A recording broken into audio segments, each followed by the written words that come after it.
السلام السلام السلام یا نبی ایک عرض پرانی لایا ہوں سرکار نگاہوں میں رکھے، ایک عرض پرانی لایا ہوں سرکار نگاہوں میں رکھے، دنیا سے بہت گھبرایا ہوں سرکار نگاہوں میں رکھے۔ حضرت سیدنا عثمان غنی رضی اللہ تعالی عنہ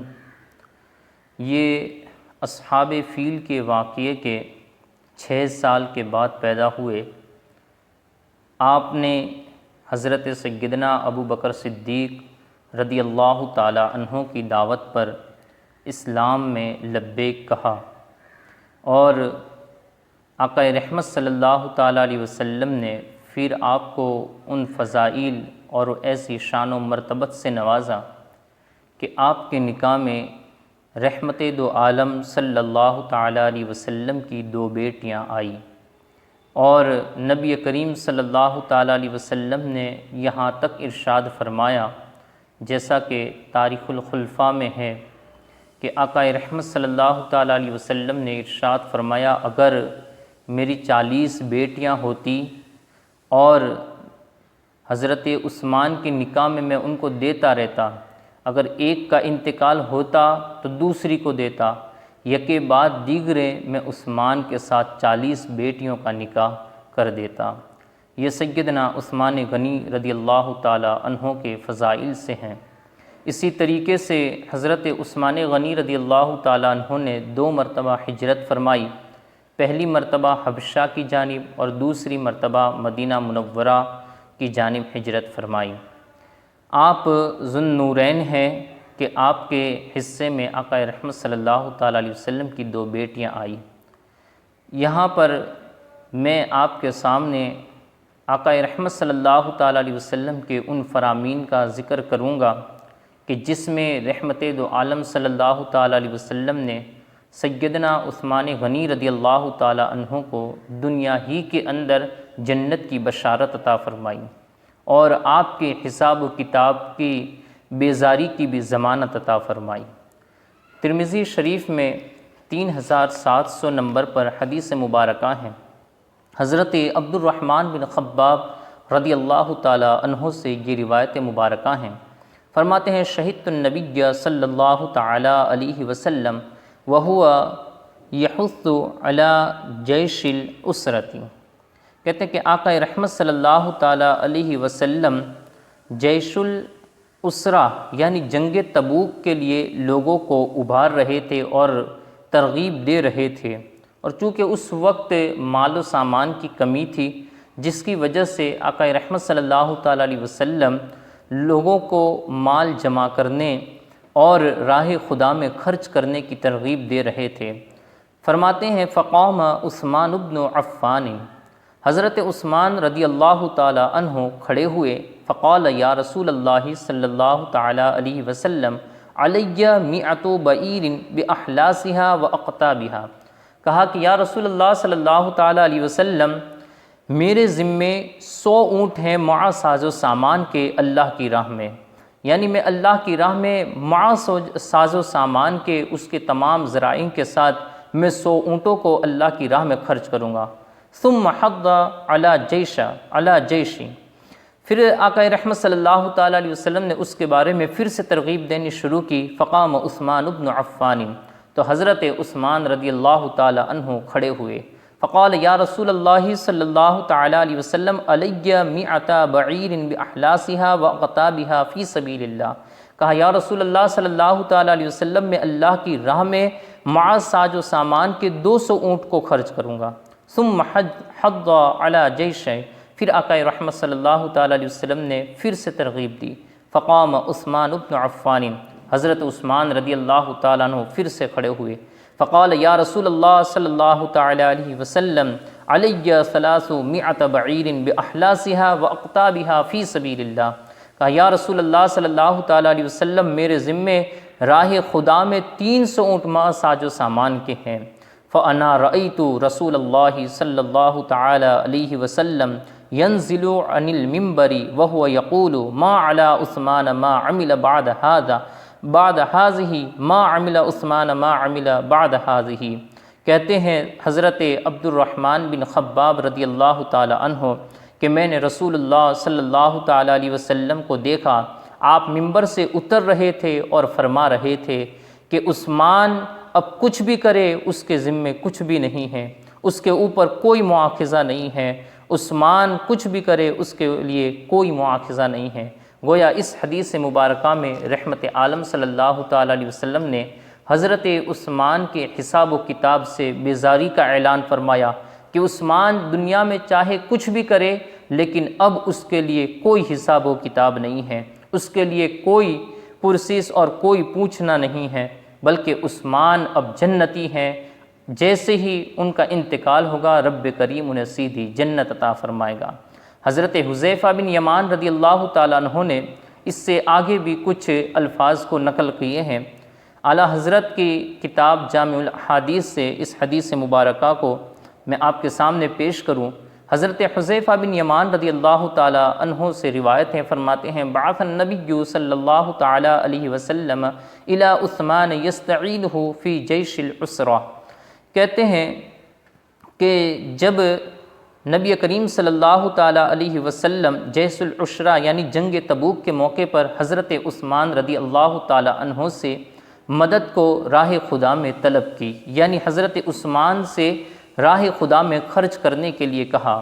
فبعث الیہ عثمان بعشر آلاف دینار، تو حضرت عثمان رضی اللہ تعالیٰ عنہ نے 1000 درہم، حضرت عثمان رضی اللہ تعالیٰ عنہ نے 10,000 اشرفیاں حاضر کی، 10,000 آلاف دینار 10,000 اشرفیاں حاضر کی۔ فصبت بین یدیہ فجعل النبی صلی اللہ تعالی علیہ وسلم یقلبها بین یدیہ ظہرا لبطن ویدعو لہ۔ کہتے ہیں کہ حضور صلی اللہ تعالی علیہ وسلم نے فرمایا اے عثمان اللہ تیری، فجعل النبی صلی اللہ تعالی علیہ وسلم یقلبها بین یدیہ ظہرا لبطن ویدعو لہ۔ فرماتے ہیں کہ آقا رحمت صلی اللہ تعالیٰ علیہ وسلم نے اپنے دونوں ہاتھوں کو اٹھایا اور اس قدر بلند فرمایا کہ آپ کی بغل مبارک کی سفیدی ظاہر ہونے لگی اور آپ کی بغل مبارک کی سفیدی نظر آنے لگی۔ یقول غفر اللہ لک یا عثمان، پھر فرمایا یغفر اللہ لک یا عثمان ما اسررت وما اعلنت وما اخفیت وما هو کائن الى ان تقوم الساعة ما یبال عثمان ما عمل بعد هذا۔ فرماتے ہیں کہ حضرت نبی رحمت صلی اللہ تعالیٰ علیہ وسلم نے دعا فرمائی کہ غفر اللہ لک یا عثمان، اے عثمان اللہ تبارک و تعالیٰ تمہاری مغفرت فرمائے، ما اسررت جو تم سے خطائیں چھپی ہوئی خطائیں ہو، وما اعلنت اور جو تمہاری ظاہری خطائیں ہو، وما اخفیت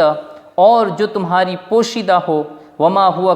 کائن الی ان تقوم الساعہ اور جو کچھ بھی قیامت تک کے لیے تمہاری ہو، ما یبال عثمان، اے عثمان اس میں تمہارے لیے کچھ نہیں ہے، ما عمل بعد ھذا اس عمل کے بعد اب تمہارے لیے کوئی حساب و کتاب نہیں ہے۔ گویا اس حدیث مبارکہ میں آقا رحمت صلی اللہ تعالیٰ علیہ وسلم نے حضرت عثمان رضی اللہ تعالیٰ عنہ کے لیے قیامت تک کی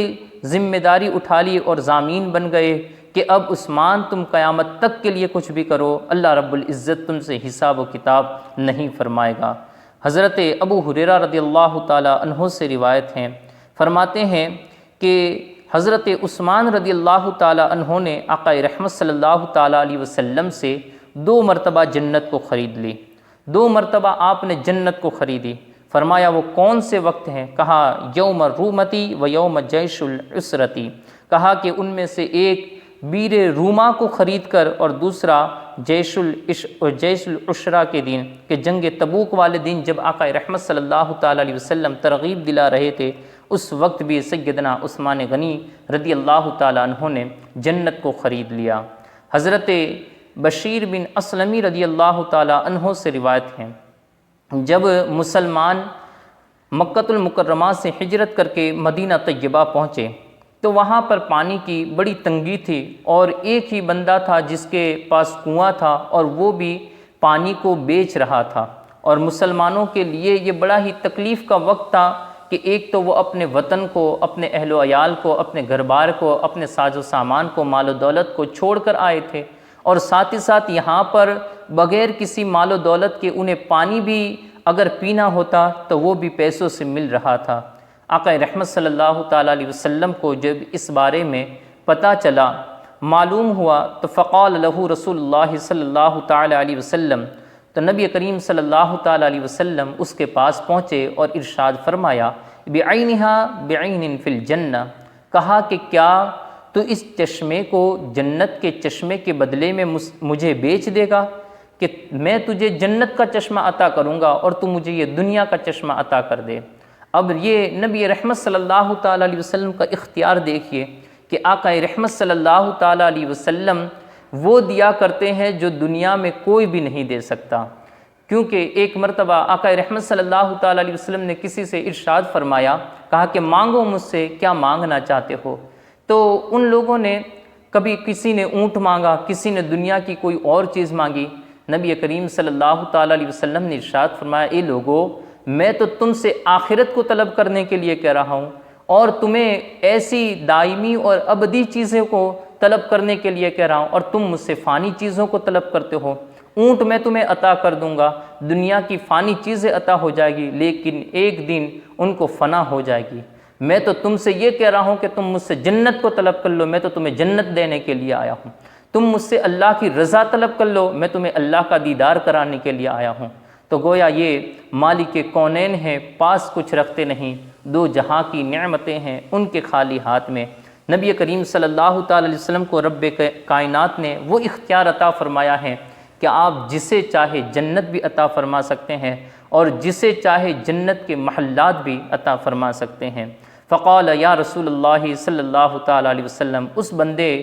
جو بنی غفار کا جو شخص تھا اس نے کہا، یا رسول اللہ صلی اللہ تعالی علیہ وسلم، لیس لی ولی عیال غیرہا ولا استطیع فبذلک عثمان فاشتراہا ب35,000 درہم۔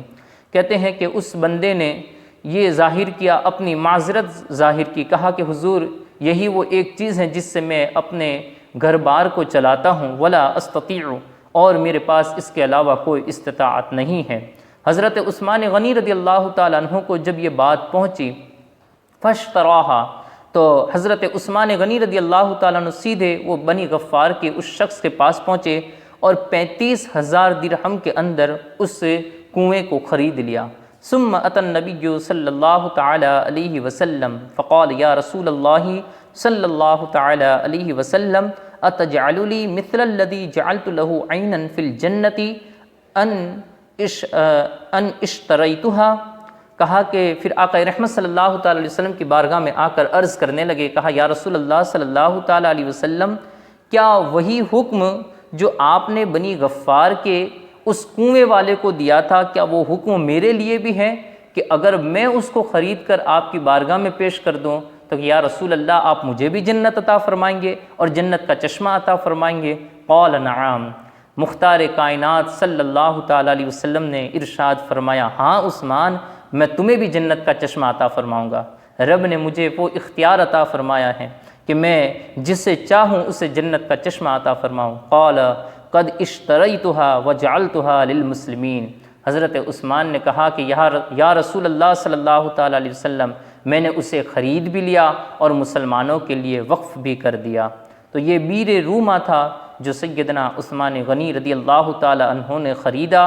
اور خریدنے کے ساتھ ساتھ فوراً مسلمانوں کے لیے وقف کر دیا۔ یہ حضرت عثمان غنی کی وہ نیکی تھی کہ رحمت عالم صلی اللہ تعالی علیہ وسلم نے دنیا کے اس چشمے کے بدلے میں آپ کو جنت کا کنواں اور جنت کا چشمہ عطا فرما دیا۔ حضرت عثمان غنی رضی اللہ تعالی عنہ وہ ذات ہیں کہ آپ نے دنیا ہی کے اندر جنت کے محلات کو خرید لیا۔ حضرت سیدنا علی کرم اللہ وجہہ الکریم سے کسی نے دریافت کیا کہ حضرت عثمان غنی رضی اللہ تعالی عنہ کا حال بیان کیجئے۔ فرمایا حضرت علی مرتضیٰ رضی اللہ تعالی عنہ نے ارشاد فرمایا، کہا ذاک امرع یدعا فی الملأ الاعلی ذو النورین ختن رسول اللہ صلی اللہ تعالی علیہ وسلم، کہتے ہیں کہ یہ وہ صاحب ہیں کہ ملأ اعلیٰ اور بزم بالا میں ذو النورین پکارے جاتے ہیں، یعنی وہاں پر آپ ملأ اعلیٰ میں لوگ آپ کو ذو النورین کہتے ہیں، کہ علی ابنتیہ ضمن لہ رسول اللہ صلی اللہ تعالی علیہ وسلم بیتن فی الجنتی، کہ سید عالم صلی اللہ تعالی علیہ وسلم کی 2 شہزادیوں کے شوہر ہوئے، سرور کونین صلی اللہ تعالی علیہ وسلم نے ان کے لیے جنت میں ایک مکان کی ضمانت فرمائی ہے کہ جب عثمان جنت میں جائیں گے ان کا مکان، ان کا محل پہلے ہی جنت میں موجود ہوگا۔ تو یہ سیدنا عثمان غنی رضی اللہ تعالی عنہ کی ذات مقدسہ ہیں کہ آپ کو آقائے رحمت صلی اللہ تعالی علیہ وسلم نے بڑے ہی فضائل سے نوازا ہے۔ حضرت عثمان غنی رضی اللہ تعالی عنہ یہ مسلمانوں کے تیسرے خلیفہ ہیں، اور کوئی بھی صحابی ہو آقائے رحمت صلی اللہ تعالی علیہ وسلم کا، اس کے بارے میں